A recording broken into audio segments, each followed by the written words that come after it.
പിതാവിൻ്റെയും പുത്രൻ്റെയും പരിശുദ്ധാത്മാവിൻ്റെയും നാമത്തിൽ ആമേൻ. എൻ്റെ പ്രിയപ്പെട്ടവരെ, ഇന്ന് ജൂലൈ 10 വെള്ളിയാഴ്ച. അമ്മേ പരിശുദ്ധ അമ്മേ, അമ്മേ പരിശുദ്ധമേ, ദൈവമാതാവേ, കൃപാസനത്തിലൂടെ ഞങ്ങൾക്കും ഞങ്ങളുടെ ദേശത്തിനും അമ്മ മധ്യസ്ഥം തേടി തന്ന എല്ലാ അനുഗ്രഹങ്ങൾക്കും കൃപകൾക്കും ഞങ്ങളിപ്പോൾ ഹൃദയം നിറഞ്ഞ നന്ദി പറയുന്നു. അമ്മേ പരിശുദ്ധമേ, ദൈവമാതാവേ, 2004 ഡിസംബർ 7 ഉച്ചകഴിഞ്ഞ് 2:30 കൃപാസനത്തിൽ സംഭവിച്ച അമ്മയുടെ പ്രത്യക്ഷപ്പെടലിനെ കുറിച്ച് തിരുസഭയ്ക്ക് സമർപ്പിച്ചിരിക്കുന്ന പഠനരേഖകളുടെ മേൽ സഭാത്മകമായ പഠനം ആരംഭിക്കുവാൻ ഞങ്ങൾ പ്രാർത്ഥിക്കുന്നു.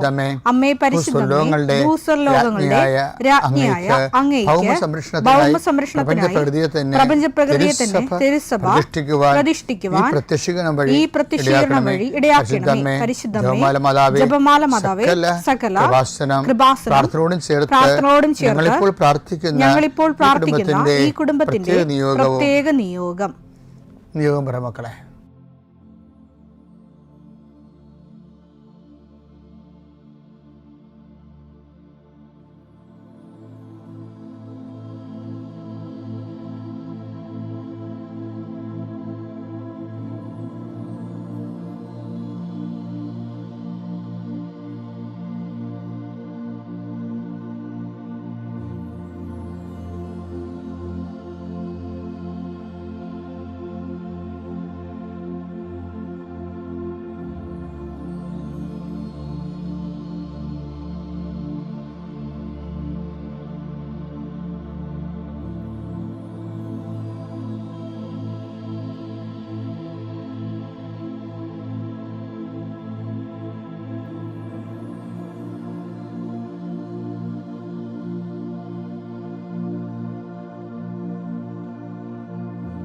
അമ്മയുടെ പ്രത്യക്ഷീകരണത്തിന്റെ ഈ അനുഗ്രഹവേളയിൽ ഞങ്ങൾക്ക് സാധിച്ചു തരുവാൻ കനിയണമേ. ആമേൻ. വിശ്വാസ പ്രമാണം. സർവശക്തനായ പിതാവും ആകാശത്തിന്റെയും ഭൂമിയുടെയും സൃഷ്ടാവുമായ ദൈവത്തിൽ ഞാൻ വിശ്വസിക്കുന്നു. അവിടുത്തെ ഏകപുത്രനും ഞങ്ങളുടെ കർത്താവുമായ ഈശോമിശിഹായിലും ഞാൻ വിശ്വസിക്കുന്നു.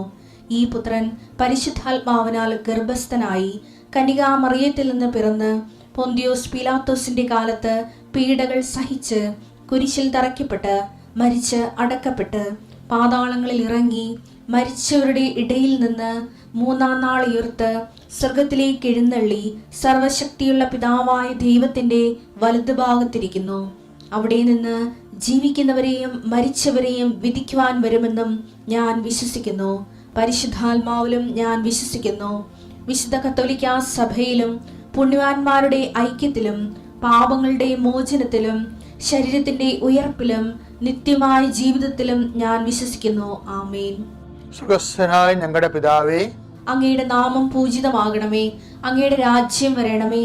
അങ്ങയുടെ തിരുമനസ് സ്വർഗത്തിലെ പോലെ ഭൂമിയിലും ആകണമേ. അന്നു വേണ്ടുന്ന ആഹാരം ഇന്ന് ഞങ്ങൾക്ക് തരണമേ.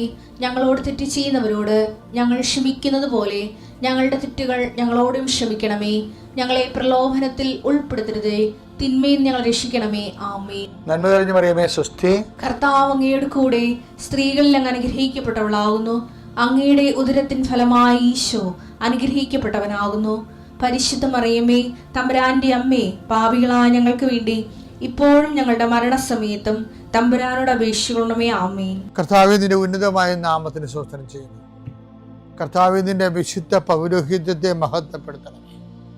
കർത്താവെ, സഭയിലുള്ള സാന്നിധ്യം പ്രകടമാക്കണമേ. 40 വർഷം ഞാൻ അർപ്പിച്ച കൃപാനയുടെ യോഗ്യതയാണ്. കൃപാസന അൾത്താറെ ജീവനോടെ പ്രത്യക്ഷപ്പെട്ട പരിശുദ്ധ അമ്മയുടെ മാധ്യസ്ഥത്തിൽ ഞാൻ മക്കളെ ആശീർവദിക്കുന്നു. ഞങ്ങൾ ചില പ്രോജക്റ്റുകൾക്ക് വേണ്ടിയും ചില പോംവഴികൾക്ക് വേണ്ടിയും ജീവിതത്തിലെ ചില പ്രയാസങ്ങൾ, സാമ്പത്തിക വിഷയങ്ങളായാലും മറ്റു വിഷയങ്ങളായാലും മാറുന്നതിന് വേണ്ടി സംസാരിക്കാൻ പോകുന്ന വ്യക്തികളിൽ, നിങ്ങൾ സംസാരിക്കാൻ പോകുന്ന വ്യക്തികളിൽ ഇന്ന് പരിശുദ്ധാത്മ നിറയട്ടെ. സുന്ദരി മാതാവ് സമയത്തിനധികമായ പരിശുദ്ധ അമ്മ കൃപാസന മാതാവ് ഇന്ന് നിങ്ങളുടെ കൂടെ യാത്രയാവുകയും നിങ്ങളുടെ കൂടെ വരികയും ചെയ്യട്ടെ. നിങ്ങൾക്ക് സംസാരിച്ച് ഒതുക്കാൻ പറ്റാത്ത വിഷയങ്ങൾ, നിങ്ങൾ സംസാരിച്ചാൽ ശരിയാകത്തില്ലെന്ന് തോന്നുന്ന സ്ഥലങ്ങളിൽ കർത്താവ് തന്നെ മറുപക്ഷത്ത് നിന്നുകൊണ്ട് നിങ്ങൾക്ക് അനുകൂലമായ ഒരു സാഹചര്യം ഉണ്ടാക്കിത്തരാൻ കർത്താവിൻ്റെ നാമത്തിൽ ഞാൻ നിങ്ങളെ ആശീർവദിക്കുന്നു.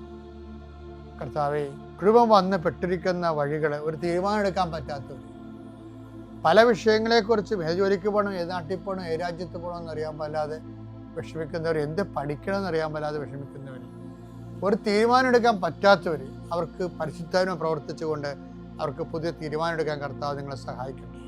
എൻ്റെ കർത്താവിൻ്റെ ഉന്നതമായ നാമത്തിൽ സഭയുടെ അധികാരത്തിൽ, കുരിശിൻ്റെ അടയാളത്തിൽ, ദൈവശക്തിയാൽ രോഗപീഠകൾ, വേദന രോഗങ്ങൾ, മറ്റ് വ്യക്തികളുമായിട്ടുള്ള വഴക്കുകൾ, കേസുകൾ, കോടതി കേസുകൾ, പോലീസ് കേസുകൾ, ഇൻ്റർവ്യൂകൾ, ടെസ്റ്റുകൾ, പരീക്ഷാ ഫലങ്ങൾ നിങ്ങൾക്ക് അനുകൂലമായിരിക്കാൻ പരിശുദ്ധ മാതാവിൻ്റെ മധ്യസ്ഥയിൽ ഞാൻ നിങ്ങളെ യേശുനാമത്തെ ആശീർവദിക്കുന്നു.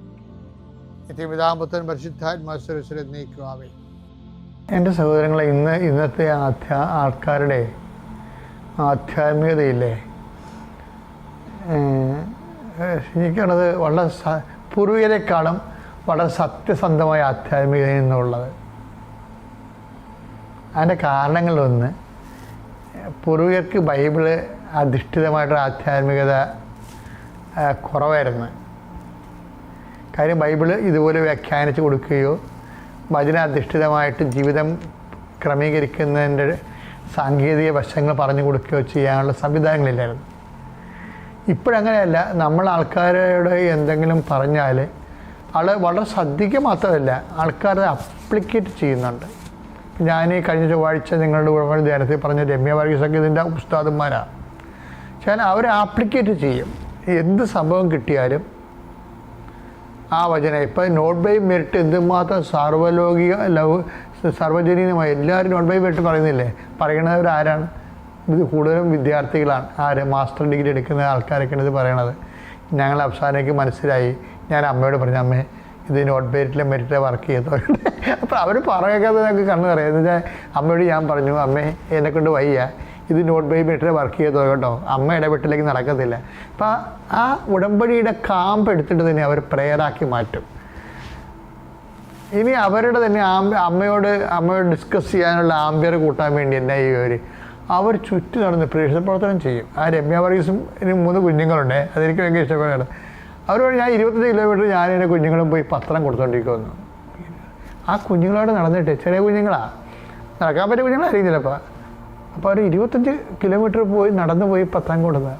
അപ്പോൾ എന്താ പ്രശ്നം? അതിന് വരുന്ന വിഷയമായിട്ട് പത്രം കൊടുത്തു എന്നതിനേക്കാൾ ഉപരി ദൈവത്തിന് അവരെ വിശ്വാസത്തിലെടുക്കാൻ പറ്റുന്ന രീതിയിൽ നമുക്ക് ദൈവത്തിന് ഒരു ഉറപ്പായിട്ടുള്ളൊരു പാറയായിട്ട് നമ്മൾ മാറുകയാണ്. കാര്യം ഈ പാറമേൽ എൻ്റെ പള്ളി പണിയുന്നതിലേക്ക് 10 ദിവസം കൊണ്ട് ഈശോ പറഞ്ഞത്, ഈ പാറമേൽ എൻ്റെ പള്ളി പണിയും. അപ്പൊ ആ വചനം എടുത്തേ, മത്തായി 16:18. മത്തായി 16:18. ഞാൻ നിന്നോട് പറയുന്നു, നീ പത്രോസാണ്, ഈ പാറമേൽ എന്റെ സഭ ഞാൻ സ്ഥാപിക്കും, നരക കവാടങ്ങൾ അതിനെതിരെ പ്രബലപ്പെടുകയില്ല. ഇപ്പൊ ഇന്ന് വിഷയം ഈ പാറമേൽ എന്നുള്ള വാക്കിനാണ് പ്രാധാന്യം. നമുക്ക് ദൈവത്തിന് വർക്ക് ചെയ്യാൻ പറ്റുന്ന ഒരു ഉറപ്പായിരുന്ന വെള്ളത്തിൽ ദൈവം കൊണ്ടുവന്ന് പെയിൻ്റ് അടിക്കത്തില്ലെന്നൊക്കെ അറിയാമല്ലോ. ഐസ് പെയിൻ്റ് അടിക്കണമെന്ന് കേട്ടിട്ടില്ലേ? ഐസ് പെയിൻ്റ് അടിച്ചാൽ ഇപ്പോൾ ബ്രഷ് എടുക്കുമ്പോൾ തന്നെ അത് ഉരുകിപ്പോവും. അപ്പം ദൈവം ഇങ്ങനെ ഐസ് കെട്ടിലൊന്നും പെയിൻ്റ് അടിക്കത്തില്ല. അപ്പം നിങ്ങൾ ഐസായി ഇങ്ങനെ മാറി മാറി ലക്ഷണം മാറുന്ന ആൾക്കാരാണെന്ന് കണ്ടു കഴിഞ്ഞാൽ ദൈവം വർക്ക് ചെയ്യത്തില്ല. ദൈവം പറഞ്ഞ എന്താണ്? ഈ പാറമേൽ ഞാൻ എൻ്റെ പള്ളി പണിയും. ഇപ്പം രമ്യ വർഗീസ് ഒരു പാറയാണ് ശരിക്കും പറഞ്ഞാൽ. രമ്യ വർഗീസ് ഭർത്താവിൻ്റെ അസുഖത്തിന് അവരെയും കൊണ്ട് പ്രാർത്ഥിക്കാൻ വേണ്ടി വന്നതാണ്. പക്ഷെ ഈ നമ്മൾ നേരത്തെ പറഞ്ഞ ഡൊമിനിക്കിനോടും വൈഫിനോടും പറഞ്ഞ പോലെ തന്നെ രമ്യ കൃപാസൻ ചവിട്ടിയപ്പോൾ തന്നെ അമ്മ പറഞ്ഞ്, മകളെ ദുരന്തം ഉണ്ടാകാൻ പോകണം, പ്രാർത്ഥിക്കാം. അപ്പം രമ്യ ഉടനെ വിവേചിച്ചു, ഇത് അമ്മയുടെ പ്രത്യക്ഷയുടെ സന്ദേശമാണല്ലോ, അപ്പം അമ്മയാണല്ലോ എന്നെ ഇവിടെ കൊണ്ടുവന്നത്, അമ്മ അറിയാതെ ഒന്നും ജീവിതത്തിൽ സംഭവിക്കത്തില്ലല്ല, അതുകൊണ്ട് നമുക്ക് ഉടമ്പടി എടുത്തിട്ട് പോകാമെന്ന്. ഉടമ്പടി എടുത്തിട്ട് രമ്യ വർഗീസ് ഭർത്താവിനെ എന്നെ കാണിക്കാൻ വന്നു. അപ്പം ഞാൻ ഭർത്താവിന് വേണ്ടി പ്രാർത്ഥിച്ച്.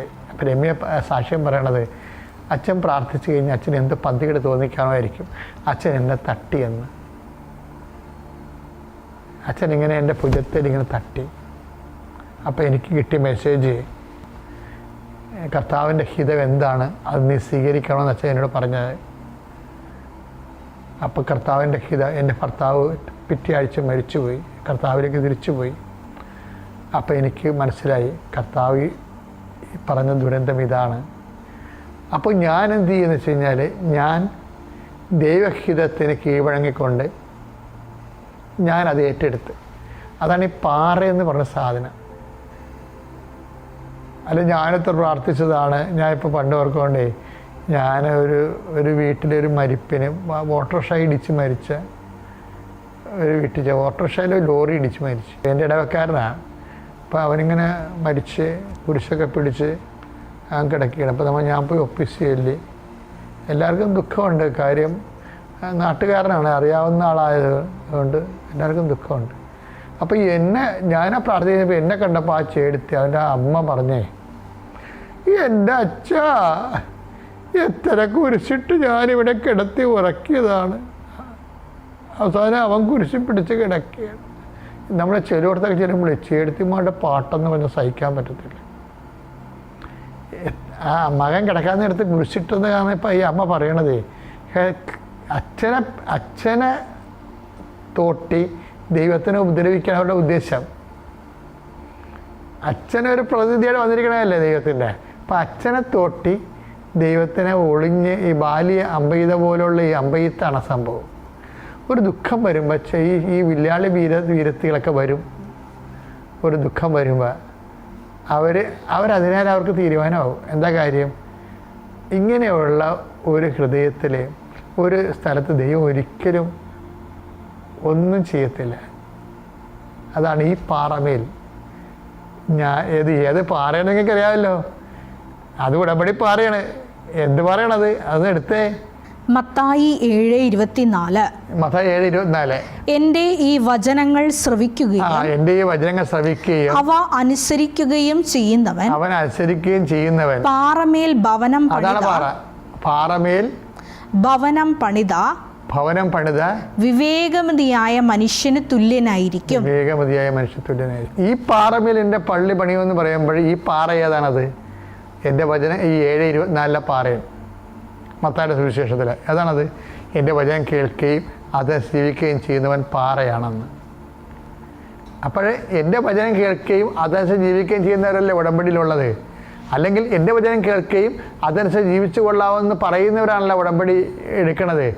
അപ്പോൾ ഉടമ്പടി ജീവിക്കുന്നതിലൂടെ നമ്മൾ പാറയായി മാറുകയും ആ പാറമേൽ ദൈവത്തിൻ്റെ പദ്ധതികൾ പണിയും. നീ ഒരു പാറയാകാൻ വേണ്ടിയുള്ള ദൈവവിളിയാണ് ഉടമ്പടി നമ്മുടെ മുമ്പിൽ നീട്ടുന്നത്. അതനുസരിച്ച് അറിഞ്ഞ് അതിൻ്റെ അകത്ത് ഇൻവെസ്റ്റ് ചെയ്യാൻ നോക്കണം. പിതാവിൻ്റെയും പുത്രൻ്റെയും പരിശുദ്ധാത്മാവിൻ്റെയും നാമത്തിൽ.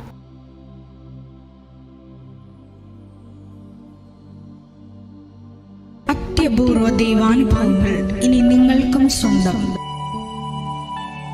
ഈ യൂട്യൂബ് ചാനൽ ഇതുവരെ സബ്സ്ക്രൈബ് ചെയ്തിട്ടില്ലെങ്കിൽ ഇപ്പോൾ തന്നെ സബ്സ്ക്രൈബ് ചെയ്യുക. ഈ വീഡിയോ ഇപ്പോൾ തന്നെ നിങ്ങളുടെ സുഹൃത്തുക്കൾക്ക് ഷെയർ ചെയ്തുകൊണ്ട് കർത്താവിൻ്റെ പ്രേക്ഷിതരാകുക.